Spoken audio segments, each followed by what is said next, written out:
Shalom,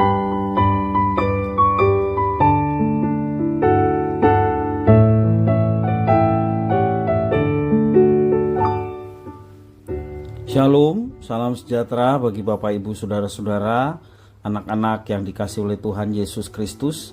Jumpa kembali bersama saya Pendeta Eka di dalam renungan firman Tuhan pada hari ini, hari Rabu 22 Februari 2023. Sukacita dan damai sejahtera dari Tuhan Yesus kiranya menyertai hidup kita sekalian. Puji nama Tuhan. Sampai pada pembacaan firman Tuhan hari ini, yakni kitab Yeskiel pasal 31. Kiranya firman Tuhan memberkati kita sekalian. Baik, sebelum kita akan merenungkan bagian firman Tuhan hari ini, mari kita akan berdoa. Tuhan Allah Bapa di surga, di dalam Yesus Kristus kami datang padamu mengucapkan syukur dan terima kasih untuk setiap berkat, anugerah, penyertaan yang sungguh kami alami dari hari ke hari. Biarlah semua ini menjadikan kami semakin kenal Tuhan. Karena itu kami juga mau terus menggali firman Tuhan, mengerti kehendak-Mu. Dan Kau juga menolong kami untuk kami dapat memahami serta menerapkan firman Tuhan yang kami renungkan hari ini. Terima kasih ya Tuhan, inilah diri kami siap sedia untuk belajar firman Tuhan serta menerapkannya dalam hidup kami. Terpujilah nama-Mu Bapa, demi nama Tuhan Yesus kami berdoa. Haleluya, amin. Yeskiel pasal yang ke-31, demikian firman Tuhan. Pada tahun ke-11, dalam bulan yang ketiga, pada tanggal 1 bulan itu, datanglah firman Tuhan kepadaku. Hai anak manusia, katakanlah kepada Firaun Raja Mesir dan kepada halayak ramai yang mengikutinya. Di dalam kebesaranmu, siapakah yang dapat menyamai engkau? Lihat, aku menyamakan engkau dengan pohon aras di Libanon, penuh dengan cabang yang elok dan daun yang rumpun sekali. Tumbuhnya sangat tinggi, puncaknya sampai ke langit. Sungai-sungai membuatnya besar, samudra raya membuatnya meninggi. Itu membuat sungainya mengalir mengelilingi bedengnya itu dan menjulurkan saluran-saluran ke segala pohon yang ada di padang. Maka dari itu tumbuhnya lebih tinggi dari segala pohon di padang.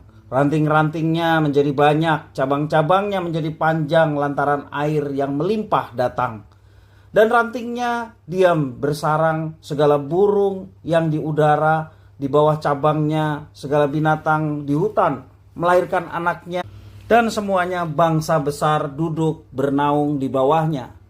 Ia elok karena besarnya dan karena cabangnya yang panjang-panjang, karena akarnya julur jalar sampai di air yang berlimpah-limpah. Pohon-pohon aras di dalam taman Allah tidak akan dapat menyainginya. Juga pohon sanobar tidak akan dapat menyamai ranting-rantingnya. Dan pohon berangan tidak dapat dibandingkan dengan cabang-cabangnya. Segala pohon-pohon yang di taman Allah tiada yang dapat disamakan dengan dia mengenai keelokannya. Aku membuat dia sungguh-sungguh elok dan dengan cabang-cabangnya yang sangat rapat. Di Taman Eden, di Taman Allah, segala pohon cemburu kepadanya. Ayat 10. Oleh sebab itu beginilah firman Tuhan Allah. Oleh karena ia tumbuh tinggi dan puncaknya menjulang sampai ke langit, dan ia menjadi sombong karena ketinggiannya, maka aku telah menyerahkan dia ke dalam tangan seorang berkuasa di antara bangsa-bangsa, supaya ia memperlakukannya selaras dengan kejahatannya. Aku menghalau dia. Orang-orang asing, yaitu yang paling ganas di antara bangsa-bangsa, akan menebang dia dan membiarkannya. Di atas gunung-gunung dan di semua lembah cabang-cabangnya berjatuhan, dan di semua alur sungai negeri itu ranting-rantingnya berpatahan, dan semua bangsa di bumi pergi lari dari naungannya dan membiarkan dia. Di atas batangnya yang roboh itu berhinggapan segala burung di udara, dan di antara cabang-cabangnya diam segala binatang di hutan. Semuanya ini terjadi supaya segala pohon yang di tepi air jangan meninggikan dirinya, dan puncaknya jangan dijulurkan sampai ke langit, dan supaya pohon-pohon besar, yaitu semua yang menghisap banyak air, jangan tetap berdiri di dalam kecongkakannya, sebab mereka semuanya telah diserahkan ke dalam maut. ke dalam bumi yang paling bawah, di tengah anak-anak manusia yang telah turun ke liang kubur. Beginilah firman Tuhan Allah. Pada hari ia turun ke dunia orang mati, aku membuat samudra raya berkabung karena dia. Aku mengempang sungai-sungainya sehingga air banjirnya dibendung. Dan karena dia aku membuat gunung Libanon berpakaian kabung dan membuat segala pohon di hutan layu lesu. Mendengar derum kejatuhannya, aku membuat bangsa-bangsa gemetar pada saat aku menurunkan dia ke dunia orang mati, menjumpai mereka yang telah turun ke liang kubur, dan segala pohon taman Eden akan merasa terhibur di bumi yang paling bawah, yaitu pohon yang terpilih dan yang terindah dari Libanon, yang menghisap banyak air. Mereka juga turun bersama dia ke dunia orang mati, yaitu ke orang-orang yang mati terbunuh oleh pedang, dan mereka yang bernaung di bawahnya, di tengah bangsa-bangsa mati juga. Maka dengan siapakah engkau dapat disamakan di antara pohon-pohon di Taman Eden dalam hal kemuliaan dan kebesaran? Engkau akan diturunkan ke bumi yang paling bawah bersama pohon-pohon di Taman Eden, dan engkau telentang di tengah orang-orang yang tak bersunat bersama orang-orang yang mati terbunuh oleh pedang. Itulah Fir'aun dengan semua halayak ramai yang mengikutinya. Demikianlah firman Tuhan Allah. Bapak Ibu saudara-saudara yang dikasihi oleh Tuhan, Tuhan yang penuh anugerah mencurahkan banyak rahmat sehingga manusia yang lemah menjadi hebat dan bermanfaat bagi orang lain. Sayangnya, keterampilan yang dimiliki sering disalahartikan sebagai kehebatan diri. Dan hal inilah yang membuat seseorang menjadi sombong dan merasa dirinya hebat. Lebih disayangkan lagi, pekerjaan baik yang dilakukan ikut lenyap ketika Tuhan menghukumnya. Nabi Yeskiel menggambarkan Fir'aun seperti pohon aras dari Libanon yang akarnya mendapat air dari sungai-sungai besar. Alhasil, pohon itu tumbuh lebih tinggi dari segala pohon di padang. Rantingnya menjadi sarang segala burung di udara. Dan di bawah cabangnya segala binatang di hutan melahirkan anaknya. Pohon aras ini pohon besar dan bermanfaat karena menjadi naungan dan perlindungan dari banyak binatang. Singkatnya, Mesir menjadi lebih besar dari pohon-pohon yang ada di Taman Allah. Kalau kita perhatikan cara peninggian Fir'aun yang sama dengan Raja Tirus di dalam pasal yang ke-28. Sayangnya Firaun tidak mengerti bahwa Tuhan telah membuatnya menjadi pohon yang hebat dan objek kecemburuan dari semua pohon di Taman Eden. Sebab itu ia menjadi sombong karena kehebatannya, yang sama dengan dosa Raja Tirus. Tuhan berfirman kepada Mesir akan diserahkan ke tangan bangsa yang paling ganas. Segala bangsa di bumi pergi lari dari naungannya dan membiarkannya sendiri. Sebelumnya pohon itu sangat bermanfaat bagi burung dan binatang-binatang.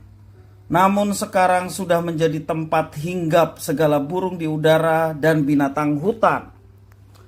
Bapak Ibu saudara-saudara yang dikasihi oleh Tuhan, kalau kita merenungkan apa maksud dari firman Tuhan yang kita baca pada hari ini, Tuhan rindu memakai setiap orang percaya untuk melakukan pekerjaan baik yang dipersiapkannya sebelumnya. Dikatakan di dalam Efesus pasal 2 ayat 10 bahwa kita diberi anugerah keselamatan untuk melakukan pekerjaan baik yang sudah dipersiapkan Allah sebelumnya. Jika karena itu kita menjadi sombong, Ia akan merendahkan kita dan menarik berkat-Nya. Karena itu saat Tuhan berkenan memakai kita, bersikaplah rendah hati, supaya Ia memakai kita untuk perkara yang lebih besar. Dan jangan biarkan kesombongan menghancurkan pekerjaan kita yang telah direncanakan Tuhan di dalam hidup kita. Jangan kita menjadi sombong terhadap apapun yang dipercayakan Tuhan. Tetapi biarlah setiap apa yang kita kerjakan, setiap keberhasilan-keberhasilan yang kita dapat raih, segala sesuatunya kita kembalikan kepada Tuhan, sehingga kita tetap merendahkan diri di hadapannya, dan biarlah kemuliaan Tuhan terus nampak di dalam setiap kehidupan kita. Jangan sedikit pun mencuri kemuliaan Tuhan, karena Tuhan adalah yang layak dipuji, yang layak dimuliakan. Kalau kita terlibat di dalam rencananya, bersyukurlah, karena itulah kebahagiaan ketika kita diberikan kepercayaan dan kehormatan untuk masuk di dalam kerajaannya dan terlibat dalam setiap pekerjaan Tuhan. Dan itulah yang membahagiakan hidup kita. Mari kita hidup bahagia dengan cara terlibat di dalam rencananya, melayani Tuhan, melakukan firman Tuhan dalam kehidupan kita sehari-hari.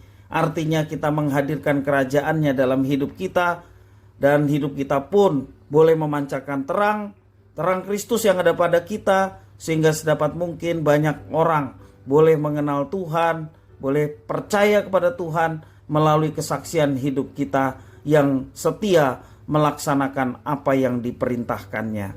Kiranya firman Tuhan memberkati kita sekalian. Mari kita berdoa. Tuhan Allah Bapa di surga, terima kasih atas firman Tuhan. Mampukan kami untuk dapat melaksanakannya. Jauhkan kami dari sikap sombong. Oleh karena Tuhan yang banyak kali memberkati kami. Biarlah setiap berkat Tuhan, keberhasilan yang kami raih, bukan membuat kami menjadi tinggi hati, tetapi menjadi semakin rendah hati. Bahkan merendahkan diri di hadapan Tuhan. Karena Engkaulah yang layak dipuji dan disembah, dimuliakan.